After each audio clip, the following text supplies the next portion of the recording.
यहाँ पर हम इस पे टॉपिक में बात करेंगे लीगल एनवायरनमेंट की। जो सबसे पहला टॉपिक होगा लीगल एनवायरनमेंट। लीगल एनवायरनमेंट का मतलब होगा रूल्स एंड रेगुलेशंस, ऐसे रूल्स एंड रेगुलेशन जो सेफ गार्ड के लिए बनाए गए हैं, कंज्यूमर के सेफ गार्ड के लिए, कंज्यूमर की प्रोटेक्शन के लिए, उनके राइट्स को सेफ गार्ड करने के लिए, जिससे किसी भी कंज्यूमर को, इन्वेस्टर को नुकसान ना हो, जिससे कि किसी भी कंज्यूमर का राइट से को एक्सप्लॉइट ना किया जा सके, किसी भी कंज्यूमर को। उस सिर्फ कंज्यूमर ही नहीं, इसके अंदर प्रोड्यूसर, एम्प्लॉयर एंड एम्प्लॉई आ जाएंगे। देखिए चलते हैं, सबसे पहला लीगल एनवायरनमेंट की बात करते हैं। हम करते हैं consumer protection act. Consumer protection act, इसके अंदर सबसे बड़ा मेजर चेंज हुआ है। कंज्यूमर प्रोटेक्शन एक्ट 1986 को चेंज कर कर अब आ गया है कंज्यूमर प्रोटेक्शन एक्ट 2019।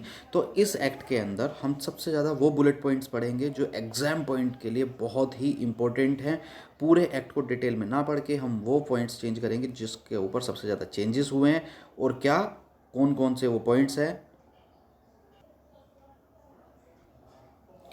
पहले एक बार कुछ कंज्यूमर प्रोटेक्शन एक्ट 1986 के बुलेट पॉइंट्स डिस्क्राइब कर लेते हैं, उसके बाद हम उन मेजर चेंजेस पे चलेंगे जो 2019 के अंदर किए गए हैं और एग्जाम पॉइंट के लिए बहुत इंपॉर्टेंट है। चलते हैं कंज्यूमर प्रोटेक्शन एक्ट 1986 पे। इन शॉर्ट मैं 1986 के बारे में आपको डिस्क्राइब करता हूँ। सबसे पहले देखिए, कंज्यूमर प्रोटेक्शन एक्ट किस लिए बनाया जाता था। इसको बनाया जाता था to stop exploitation of the consumer. Consumer exploitation को रोकने के लिए कंज्यूमर प्रोटेक्शन एक्ट बनाया गया। इसके अंदर सबसे पहले होती थी सेंट्रल काउंसिल बनाई गई थी, सेंट्रल कंज्यूमर प्रोटेक्शन काउंसिल, जो कि कहाँ कहाँ इस्टेब्लिश्ड होगी, सेंटर में, स्टेट में और डिस्ट्रिक्ट लेवल पे। उन सभी को किस किस नाम से जाना गया, central council, state council and district council. इसको एक बार हम लिख लेते हैं। इसका क्या वर्क था, टू स्टॉप कंज्यूमर एक्सप्लॉयटेशन। तो इसमें मेजर अथॉरिटीज़ थी कंज्यूमर प्रोटेक्शन काउंसिल। सबसे पहले होती थी सेंट्रल कंज्यूमर प्रोटेक्शन काउंसिल, जो सबसे मेन होगी। फिर उसके बाद एस्टेब्लिश की गई state consumer protection council and district consumer protection council. एक एक काउंसिल की बात करते हैं हम। सबसे पहले डिस्क्राइब करते हैं सेंट्रल कंज्यूमर प्रोटेक्शन काउंसिल की। देखिए, सेंट्रल कंज्यूमर प्रोटेक्शन काउंसिल के अंदर कितने मेंबर होंगे, इसके अंदर मेंबर होते थे 150 मेंबर्स। 150 मेंबर्स होते थे इसके अंदर। जो इसका चेयरमैन होगा, चेयरमैन होता था minister incharge of consumer affairs. जो भी उस गवर्नमेंट के अंदर मिनिस्टर इंचार्ज होगा कंज्यूमर अफेयर्स का, वो कौन होगा, इसका चेयरमैन होगा। नेक्स्ट हम चलते हैं, जो भी सेंटर के अंदर मिनिस्टर इंचार्ज होगा वो उसका चेयरमैन होगा। अब हम इसकी बात कर लेते हैं मीटिंग की, कि कितनी बार मीट करेगी। सेंट्रल काउंसिल जो होगी कम से कम ईयर में एक बार मीट करेगी, एनुअली मीटिंग होगी इसकी। एटलीस्ट वन मीटिंग एनुअली, इसकी एक मीटिंग होगी एनुअली। अब इसके ऑब्जेक्ट्स देख लेते हैं। मेन ऑब्जेक्ट थे क्या सेंट्रल काउंसिल के, हम राइट कर लेते हैं। ऑब्जेक्ट्स ऑफ सेंट्रल काउंसिल, यहाँ पर ऑब्जेक्ट्स लिख लेते हैं। ये होंगे, सबसे पहला, first one is the right to be protected, the right to be protected, to be protected. Second होगा right to be informed, right to be assured, third one, and right to seek redressal is the fourth one. और last होगा right to consumer education. इसको लिखते हैं और detail में हम discuss करते हैं। यहाँ पर सबसे पहला ऑब्जेक्ट है कि देखिए, राइट को प्रोटेक्ट किया जाए, कंज्यूमर के राइट को प्रोटेक्ट किया जाए। किससे प्रोटेक्शन, प्रोटेक्शन दिया जाए against the marketing of goods, उन गुड्स की मार्केटिंग से जो कि हैज़ार्डस होती हैं, हानिकारक होती हैं। तो यहाँ पर जो मार्केटिंग होगी वो हैज़ार्डस गुड्स की मार्केटिंग से होगी। दूसरा यहाँ पर आता है right to be informed, the right to be informed. Inform करना मतलब क्वालिटी, क्वांटिटी, जो प्रोडक्ट की क्वालिटी, क्वांटिटी है उसके बारे में इंफॉर्मेशन प्रोवाइड करना। यहाँ पर आएगा right to be informed against the quality और क्वांटिटी। उसकी जो भी प्योरिटी होगी, स्टैंडर्ड होगा, प्राइस क्या होगा, ये राइट होता है किसी भी कंज्यूमर का कि किसी भी गुड के बारे में पूरी तरीके से अवेयर हो। तो हमारा राइट क्या होगा, right to be informed about the product, price, quality, quantity, purity, standards, वो सारी चीज़ें। थर्ड वन होता है the right to be assured. देखिए, एश्योर्ड का मतलब यहाँ पर ये है कि कंज्यूमर को ये एश्योर कराया जाए कि जो भी उसको प्राइस गुड्स मिल रहे हैं वो कॉम्पिटिटिव प्राइस के ऊपर मिल रहे हैं। The right to be assured that the consumers get the goods at a competitive price.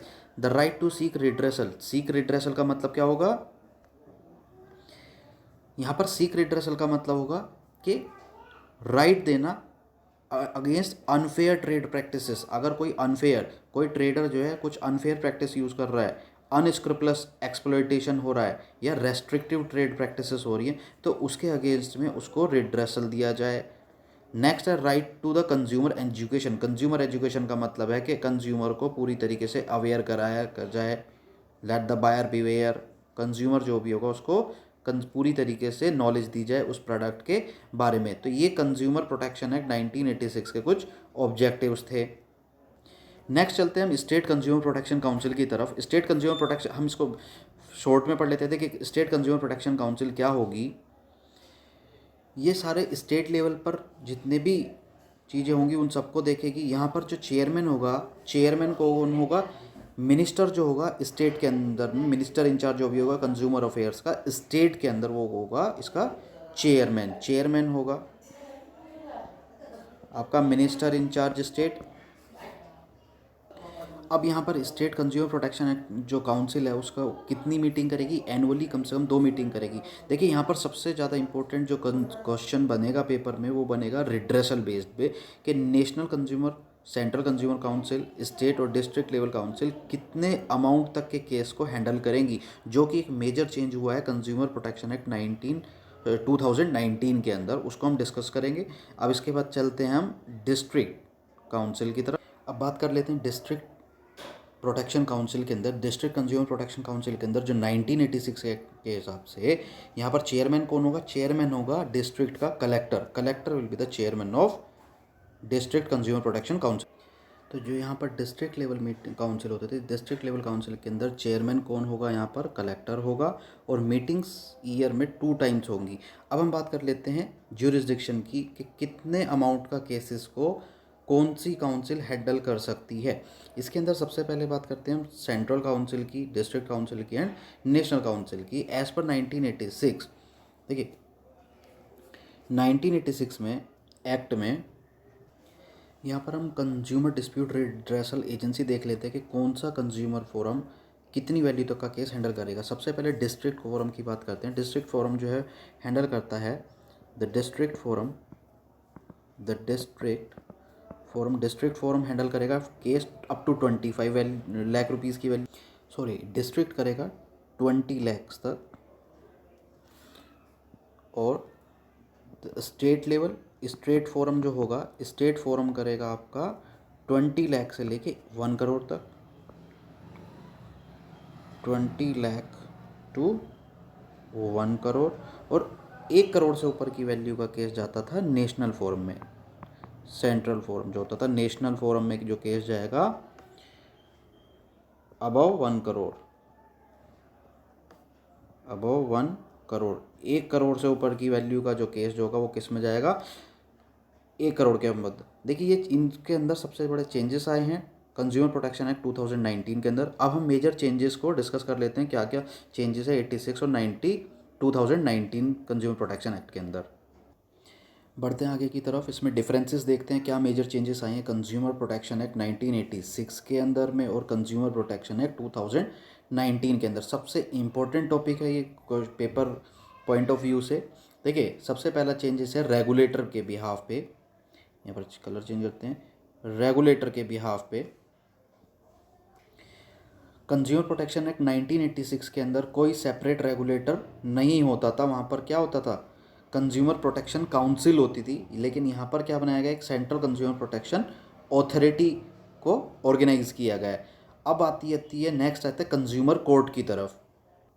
सबसे इम्पोर्टेंट पॉइंट है ये, जिससे सबसे बड़ा रिलीफ मिला है किसी कंज्यूमर को। पहले क्या होता था कंज्यूमर प्रोटेक्शन एक्ट 1986 के अंदर, अगर कोई भी कंप्लेंट होती थी, कंप्लेंट को सेलर की एरिया की कोर्ट में ही आप कंप्लेंट कर सकते थे जहां पर सेलर होता था। लेकिन अब कंज्यूमर प्रोटेक्शन एक्ट 2019 में कंप्लेनेंट जहां पर रहता है या जहां पर वर्क करता है वो उस कोर्ट के अंदर सेलर के अगेंस्ट कंप्लेंट फाइल कर सकता है। मोस्ट इम्पॉर्टेंट चेंजेस हैं ये। इसके बाद आता है प्रोडक्ट लायबिलिटी। प्रोडक्ट लायबिलिटी के अंदर भी एक बड़ा चेंजेस आया है। पहले क्या होता था, प्रोडक्ट लायबिलिटी के अंदर कंज्यूमर जो है सिर्फ सिविल कोर्ट के अंदर केस कर सकता था, सिविल केस जज के कोर्ट के अंदर केस किया जा सकता था, कंज्यूमर फोरम के अंदर केस नहीं किया जा सकता था। सिविल कोर्ट का मतलब क्या होगा कि केस बहुत लंबे साल तक चलेगा, लेकिन अब क्या होगा कि कंज्यूमर जो है कंपेंसेशन के लिए जो है कोर्ट कंज्यूमर फोरम में जा सकता है। क्या होगा, जितना भी उस कॉस्ट उसकी खर्च हुई है किसी भी प्रोडक्ट के ऊपर, जितना भी कंपेंसेशन होगा वो प्रोडक्ट लायबिलिटी के अंदर एक और प्रोविज़न है कि जो भी डैमेजेस, जो कंज्यूमर को डैमेजेस उस प्रोडक्ट से होंगे वो सेलर को पे करने पड़ेंगे। लेकिन ऐसा कुछ भी कंज्यूमर प्रोटेक्शन एक्ट 1986 के अंदर नहीं था। इसमें क्या बात कही गई है, मान लीजिए कोई अगर कोई गाड़ी यूज़ करता है और अगर उसके फॉल्ट की वजह से, डिफेक्ट की वजह से किसी का एक्सीडेंट होता है, अगर इंटरनल डिफेक्ट की वजह से एक्सीडेंट होता है तो कंपनी लायबल होगी कंज्यूमर को उसकी लाइबिलिटी पे करने के लिए जो भी उसको डैमेजेस हुए हैं। ये कंज्यूमर प्रोटेक्शन एक्ट 2019 के अंदर सबसे बड़े चेंजेस हैं। इसके बाद जो पेक्यूनरी जुरिस्डिक्शन है, जो नेक्स्ट इसमें चेंजेस हुआ है, पहले डिस्ट्रिक्ट कोर्ट के पास पावर थी केसेस लेने की अप टू 20 लाख के जो भी केसेस होते हैं, लेकिन अब डिस्ट्रिक्ट कोर्ट के पास इस पावर को बढ़ाकर 1 करोड़ तक बढ़ा दिया, अप टू 1 करोड़ तक के केसेस को हैंडल करेगा। जितने भी केसेस होंगे वैल्यू 1 करोड़ तक की होगी केस में, तो वो डिस्ट्रिक्ट कोर्ट में जाएगा। नेक्स्ट स्टेट लेवल होता था 86 के अंदर 20 लाख टू 1 करोड़, लेकिन अब वो कितना हो गया है, state level 1 crore to 10 crore. State level यहाँ पर जो स्टेट लेवल की बात की गई है 1 करोड़ टू 10 करोड़।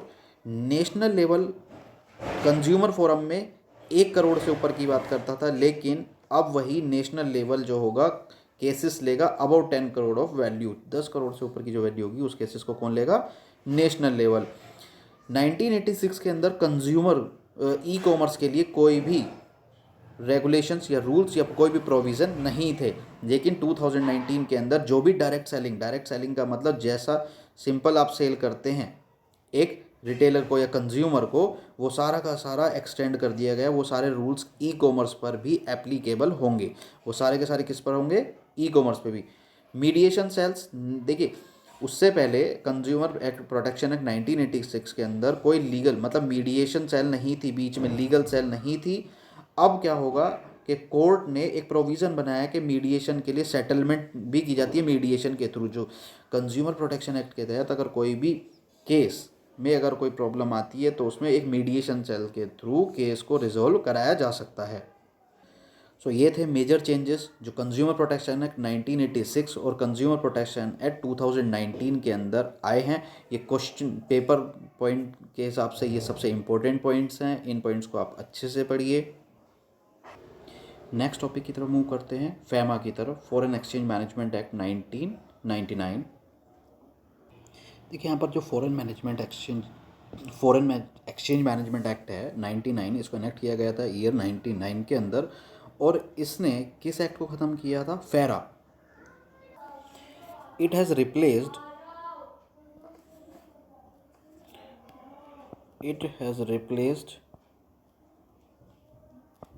द फेरा। फेरा क्या था, foreign exchange regulation act. Foreign exchange regulation act, ये क्वेश्चन भी इंपॉर्टेंट बनता है कि किस एक्ट को रिप्लेस करके फैमा आया, रेगुलेशन एक्ट। एक और इम्पोर्टेंट क्वेश्चन बनता है नेट के अंदर, वो सबसे ज़्यादा बनता है क्रोनोलॉजिकल ऑर्डर के अंदर। जितने भी IMF हैं, जितने भी इंटरनेशनल फाइनेंशियल इंस्टीट्यूशंस हैं, उन सब का एस्टेब्लिशमेंट ईयर को क्रोनोलॉजिकल ऑर्डर में आपको प्लेस करना होगा। उस तरीके से क्वेश्चन आता है। WTO, गेट्स, ये कब कब ईयर हुए, IDA कब आया, IMF कब आया, और वर्ल्ड बैंक, इन सबको क्रोनोलॉजिकल ऑर्डर में बनाना, ये एक बहुत इंपॉर्टेंट क्वेश्चन होता है। देखिए फैमा जो फॉरेन एक्सचेंज मैनेजमेंट एक्ट है, इसका मेन पर्पज़ क्या है, इसका मेन ऑब्जेक्ट है फैसिलिटेट करना जितनी भी ट्रेड्स है और पेमेंट्स होगी किससे रिलेटेड, इंटरनेशनल ट्रेड से रिलेटेड, फॉरेन एक्सचेंज के वे में ऑर्डरली डेवलपमेंट और मेंटेन करना फॉरेन एक्सचेंज मार्केट को।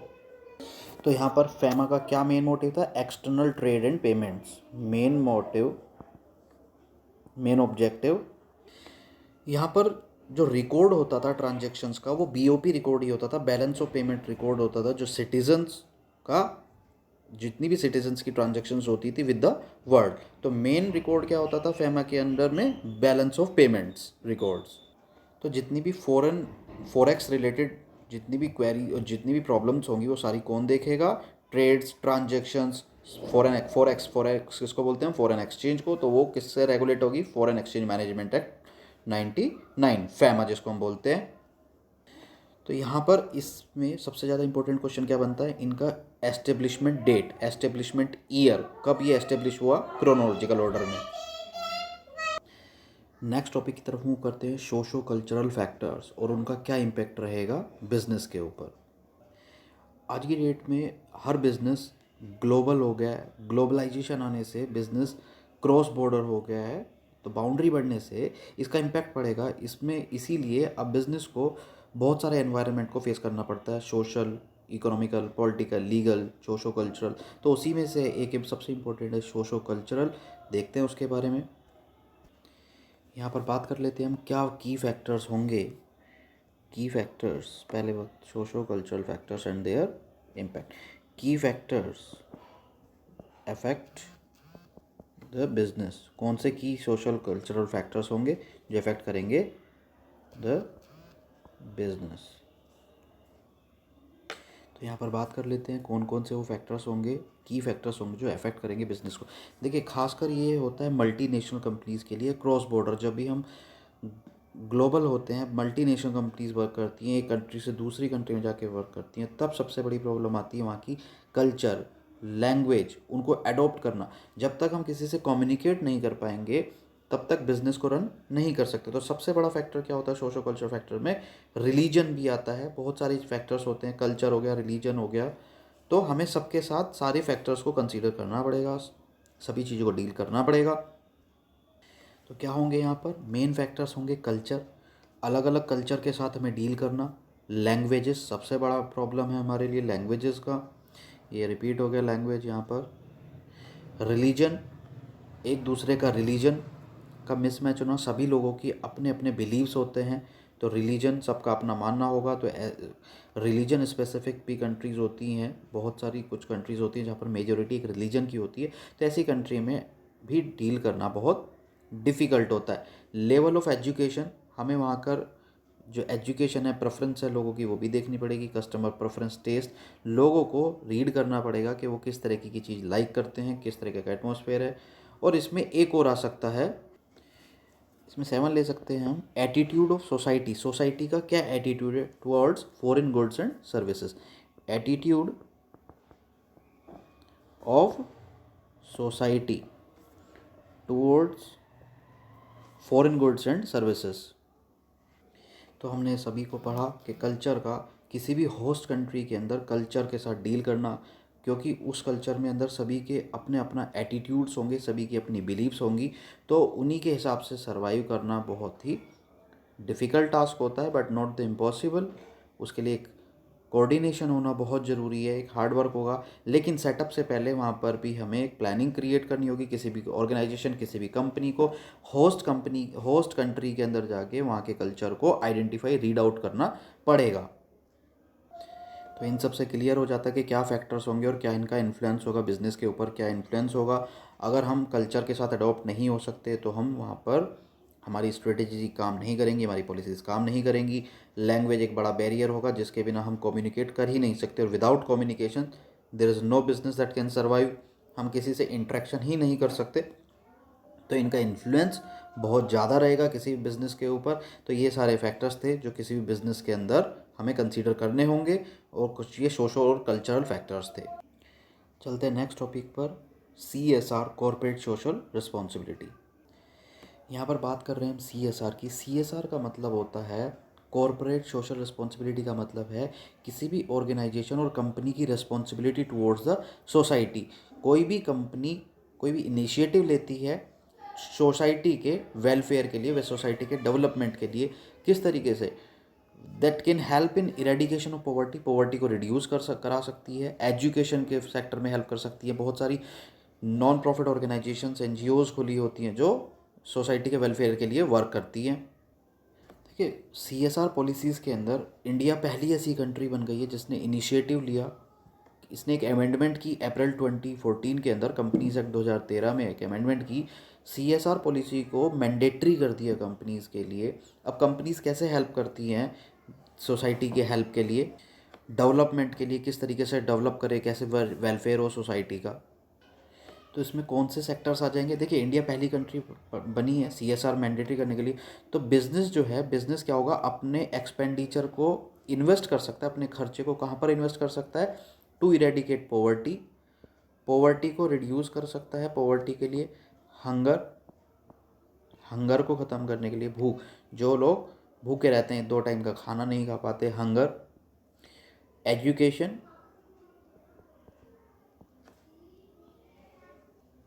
And gender equality, gender equality, ये सभी चीज़ें किसके अंदर आएंगी? As part of CSR policy, ये CSR पॉलिसीज़ के पार्ट आ जाएंगे। देखिए इसी का रिजल्ट है जो कोविड-19 पेंडेमिक है। कोविड-19 के अंदर गवर्नमेंट ने क्या कहा है कि CSR पॉलिसीज़ के अंदर जितना भी खर्चा होगा उस सबको क्या माना जाएगा कि it is for the welfare of the society. Government जितना भी खर्चा जो ऑर्गेनाइजेशन से, प्राइवेट फर्म से कोई भी इसके लिए खर्च करेगा तो उसको CSR पॉलिसीज़ के अंदर कंसीडर किया जाएगा कि ये एक CSR पॉलिसी के तरह ही।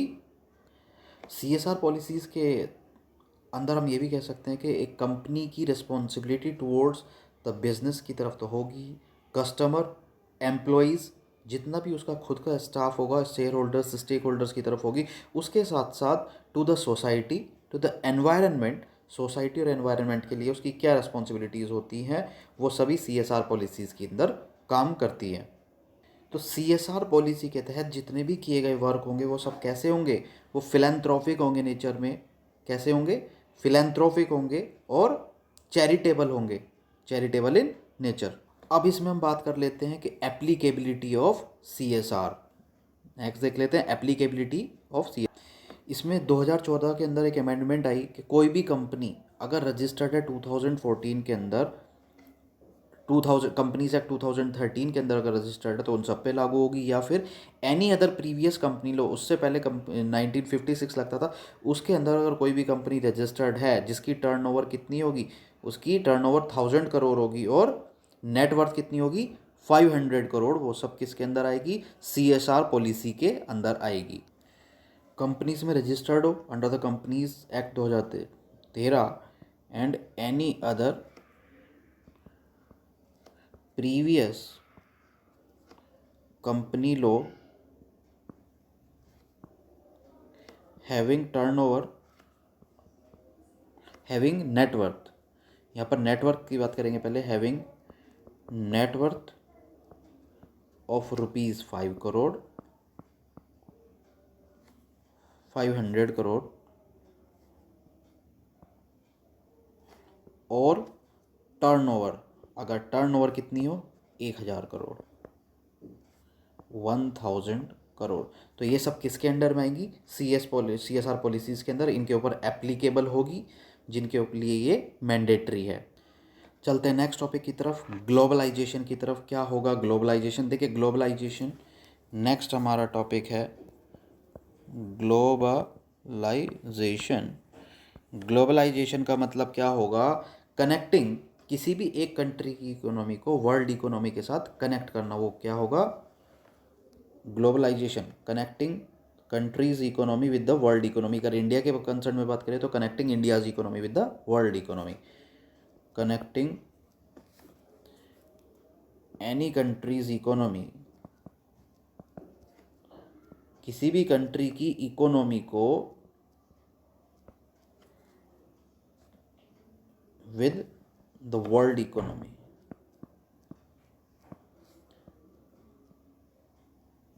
उसको क्या बोलेंगे हम? ग्लोबलाइजेशन। देखिए इसका एक और फीचर होता है कि वाइड कर देता है, रिच और पुअर के बीच के गैप को ख़त्म करता है।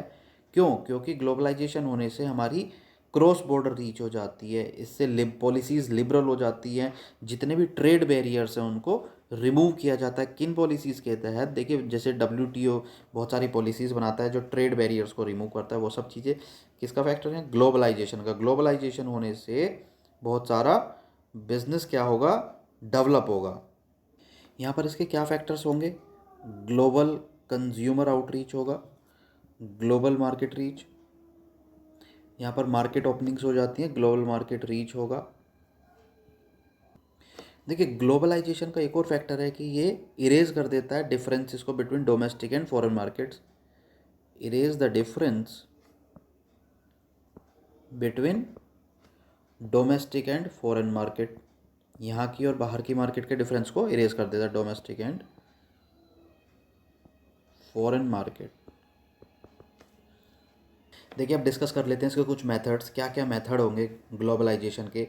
ग्लोबलाइजेशन को हम मर्जर्स के थ्रू कर सकते हैं, कंपनीज़ का जॉइंट वेंचर्स हो सकता है, सेटअप कर सकते हैं वहाँ पर जाकर, टेक्नोलॉजी ट्रांसफ़र हो सकते हैं, लाइसेंसिंग, ये सारे चीज़ें हैं, सभी मेथड्स हैं।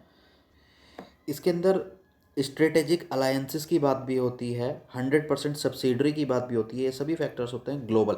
देखिए ग्लोबल होने से एक चीप लेबर मिलती है, हम कनेक्ट कर सकते हैं वर्ल्ड इकोनॉमी के साथ, कंपटीशन को एक पेस मिल सकता है। तो ग्लोबलाइजेशन के फीचर्स जो हैं, प्रोस इसके बहुत ज़्यादा हैं।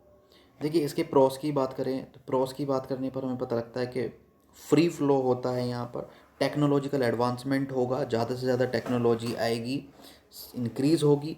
अगर हम इसकी कॉन्स की बात करें तो यहाँ पर जो इसका नेगेटिव इम्पैक्ट दिखता है, सिर्फ एक दिखता है कि यहाँ पर रिच और पुअर का गैप वाइड हो जाता है, बढ़ जाता है। क्यों बढ़ जाता है? कि देखिए जो रिच होगा वो एक्सपोर्ट बाहर कंट्री में जा सकेगा, डील कर सकेगा, एक्सपोर्ट कर सकेगा, लेकिन जो पुअर है वो इन सब फैसिलिटीज़ को अवेल नहीं कर सकता। तो ये कहीं ना कहीं ग्लोबलाइजेशन वाइड कर देता है गैप को रिच एंड पुअर के बीच में।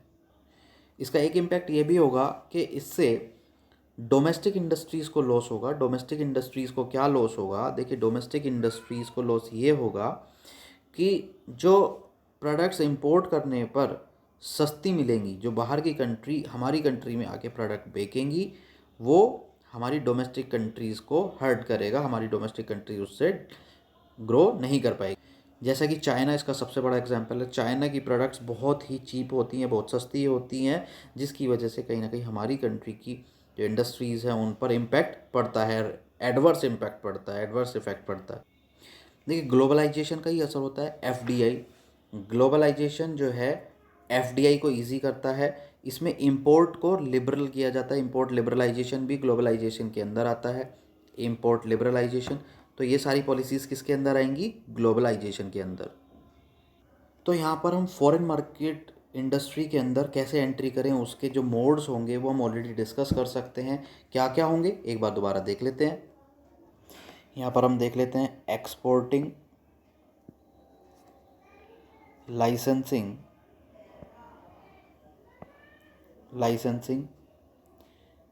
और होगा आपका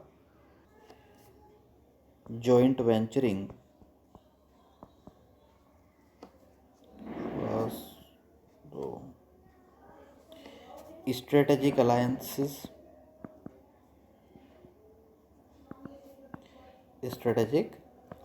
हो सकते हैं। 5 होगा आपका मर्जर्स एंड एक्विजिशंस,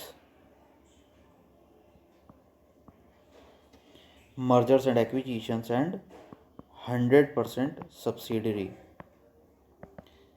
देखिए ये तो कुछ कॉमन और मेजर मोड्स हैं। आप इंटरनेशनल एंट्री, आप एक्सपोर्ट कर सकते हैं, यहाँ से डायरेक्ट एक्सपोर्ट करेंगे तो भी क्या होगा, आप ग्लोबल होते हैं, इंटरनेशनल बिजनेस के अंदर आपकी रीच बढ़ेगी। लाइसेंसिंग पॉलिसीज़ होती हैं। जॉइंट वेंचर करेंगे, दूसरी कंपनी के साथ मिलकर आप काम कर सकते हैं, जॉइंट वेंचर सेटअप कर सकते हैं। स्ट्रेटेजिक अलायंसेस हो सकते हैं, कुछ स्ट्रेटेजीज बेस्ड अलायंसेस होते हैं कंपनी के।